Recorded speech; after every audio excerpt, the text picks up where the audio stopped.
വേലൂർ തയ്യൂർ മൈലാടിക്കുന്നിൽ നടത്തിയിരുന്ന മണ്ണെടുപ്പ് നിർത്തിവെക്കാൻ പഞ്ചായത്ത് ഉത്തരവ് നൽകി. പ്രദേശവാസികളുടെ പ്രതിഷേധത്തെ തുടർന്നാണ് പഞ്ചായത്ത് ഭരണസമിതിയുടെ നിർദ്ദേശപ്രകാരം സെക്രട്ടറി സ്റ്റോപ്പ് മെമ്മോ നൽകിയത്. ഇതിനോട് ചേർന്ന കുന്നത്ത് പുരയ്ക്കൽ നഗറിൽ 40 പട്ടികജാതി കുടുംബങ്ങൾ താമസിക്കുന്നുണ്ട്. പ്രദേശത്ത് കഴിഞ്ഞ പ്രളയകാലത്ത് വലിയ തോതിൽ മണ്ണിടിച്ചിലുണ്ടായിട്ടുണ്ട്.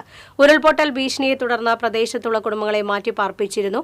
കഴിഞ്ഞ പഞ്ചായത്ത് ഭരണസമിതിയുടെ കാലത്ത് മണ്ണൊലിപ്പ് തടയുന്നതിനായി 45 ലക്ഷം രൂപ ചെലവഴിച്ച് സംരക്ഷണ ഭിത്തികൾ നിർമ്മിച്ചിരുന്നു. എന്നാൽ ഇത്തരം കാര്യങ്ങൾ പരിഗണിക്കാതെയാണ് പഞ്ചായത്ത് മണ്ണെടുക്കാൻ അനുമതി നൽകിയതെന്നാണ് നാട്ടുകാരുടെ പരാതി.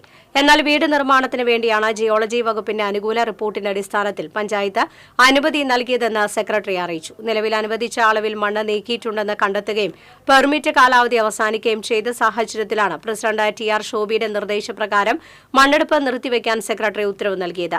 ഈ സ്ഥലത്ത് വീട് നിർമ്മാണം നടത്തിയില്ലെങ്കിൽ സ്ഥല ഉടമയ്ക്കെതിരെ നിയമ നടപടി സ്വീകരിക്കുമെന്ന് പ്രസിഡന്റ് അറിയിച്ചു.